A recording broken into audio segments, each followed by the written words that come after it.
Ladies and gentlemen, good evening and welcome to Kini News. In an email interview with the Singapore Straits Times, fugitive businessperson Low Taek Jho had denied that he was the mastermind behind the global multi-billion-dollar 1MDB scam. Fugitive businessperson Low Taek Jho has rejected claims that he was the mastermind behind the multi-billion-dollar 1MDB scam. Low claimed that he was the target of inordinate media attention as he was, quote, not a politician. In an email interview with Singapore's Straits Times, Low said that there was less media scrutiny placed on global financial and other institutions and advisors that actually organized and facilitated the fundraisings. He pointed out that 1MDB and SRC International's management, board of directors and shareholders were obliged to have conducted all due diligence to all proposals and had the right to reject them. Low said that the idea that he was some kind of mastermind is wrong and he did not hold any decision-making position at 1MDB or SRC. He added that he had merely agreed to help as an introducer and intermediary for the companies due to his, quote, good relationships with foreign influential businessmen and decision-makers. Low is under investigation in numerous countries including Singapore, Malaysia and the United States. He faces multiple criminal charges for his role in the 1MDB financial scandal. Police today confirmed that they have received the analysis by foreign experts of a sex video implicating Economic Affairs Minister Azmin Ali. Today, the police confirmed that they have received the analysis by foreign experts of the sex video that implicated the Economic Affairs Minister. Bukit Aman Criminal Investigation Department Director Huzair Mohamad said that the police had submitted their investigation papers to the Attorney General's chambers but did not reveal the outcome of the analysis. Kita telah terima end of last year dan investigation paper pun kita telah submit kepada pihak AG dan pihak AG pun akan membuat kenyataan media bersama-sama PDRM dalam masa terdekat. In November, Huzair had said that the police had sent the video to a university in the United States. He said a digital forensics expert from the university would determine if the video is authentic and establish the identities of those involved. Azmin had denied the allegations and claimed that it is an attempt to destroy his political career. The High Court in Kuala Lumpur today granted Hugh Kwan Yew leave to file a judicial review against the ban on his comic book that was titled The Belt and Road Initiative for Win-Winism. The Kuala Lumpur High Court today granted Hugh Kwan Yew leave to commence a judicial review against the ban on his comic book titled Belt and Road Initiative for Win-Winism. Today, Dato' Sri Mariana has given us leave to proceed for the judicial review against the respondents. So she has fixed 20th January, right? For us to comply with some procedural requirements. Thereafter, there will be a hearing date fixed. The comic book came under public scrutiny after it was found to have been distributed to school libraries. It largely paints a glowing picture of China and its Belt and Road Initiative or BRI while putting the Western world order in a negative light. On the 23rd of August, the Home Ministry announced the ban of Hugh's comic book for, among others, promoting and spreading erroneous facts about communist ideology. Home Ministry officials also seized copies of the book from the Asia Comic Cultural Museum. Hugh, who is known by his moniker Superman, is the co-author of the comic published by the Penang-based Asia Comic Cultural Museum, where he was the curator.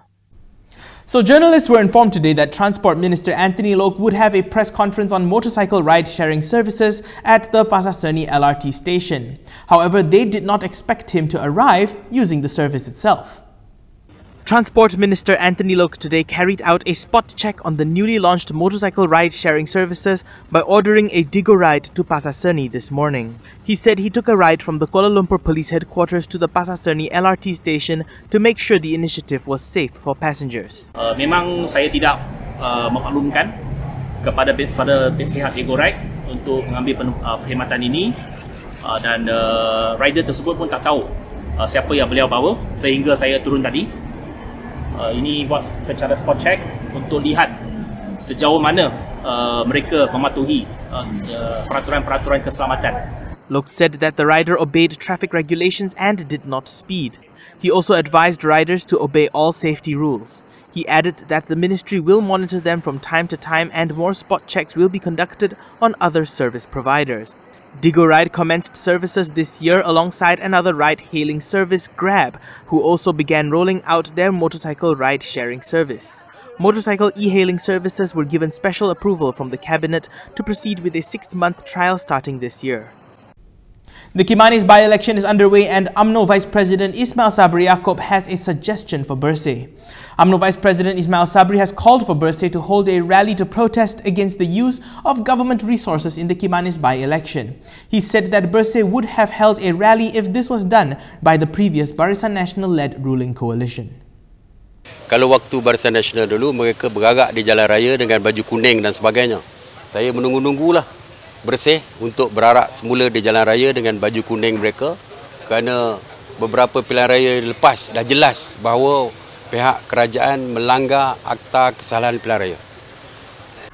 Ismail was responding to a question on Bersih's statement today, which expressed concern at the government promising development in courting support from Kimanis voters. He expressed thanks to Bersih for criticizing the government but said that it wasn't enough and urged them to lodge a police report over the matter.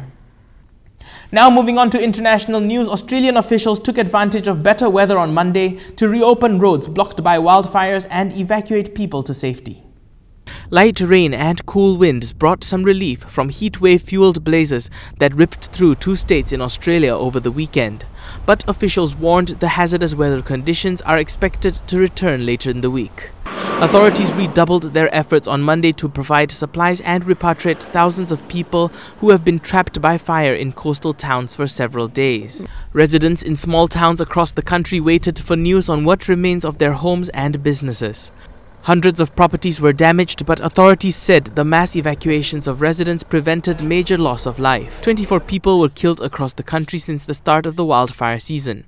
The bushfire season started earlier than normal following a 3-year drought that has left much of the country's bushland tinder dry and vulnerable to fires. More than 15 million acres of land has been destroyed in the states of New South Wales and Victoria. Iraq's parliament called on Sunday for US and other foreign troops to leave as a backlash grows against the US killing of a top Iranian general. Iraq's parliament called for the United States and other troops to leave the country on Sunday as a backlash grows against the US killing of a top Iranian general. In a special mission on Sunday, the Iraqi parliament passed a resolution calling on the government to end all foreign troop presence. Iran's most prominent general Qasem Soleimani was killed on Friday in a US drone strike on his convoy at the Baghdad airport. As the head of the Revolutionary Guards Quds Force, Soleimani masterminded Iran's military operations abroad. An Iranian government minister denounced US President Trump as, quote, a terrorist in a suit after he sent a series of Twitter posts on Sunday threatening to hit 52 Iranian sites, including targets important to Iranian culture if Tehran attacks Americans or US assets to avenge Soleimani's death.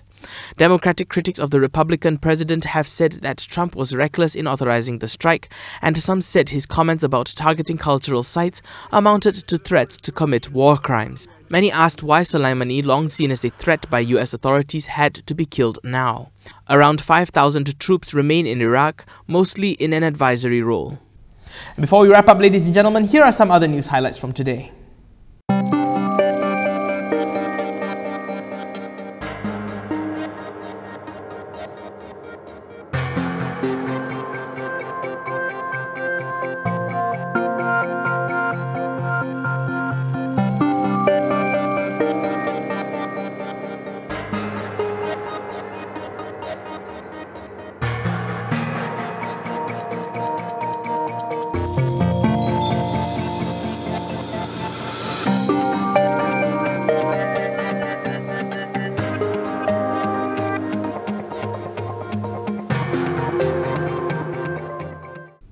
And that's a wrap from us. For more, you can log on to KiniTV.com. Don't forget, you can also follow us on Instagram, Twitter, YouTube, Facebook, and Daily Motion for the latest news updates. I'm Daniel Anthony. Thank you for watching.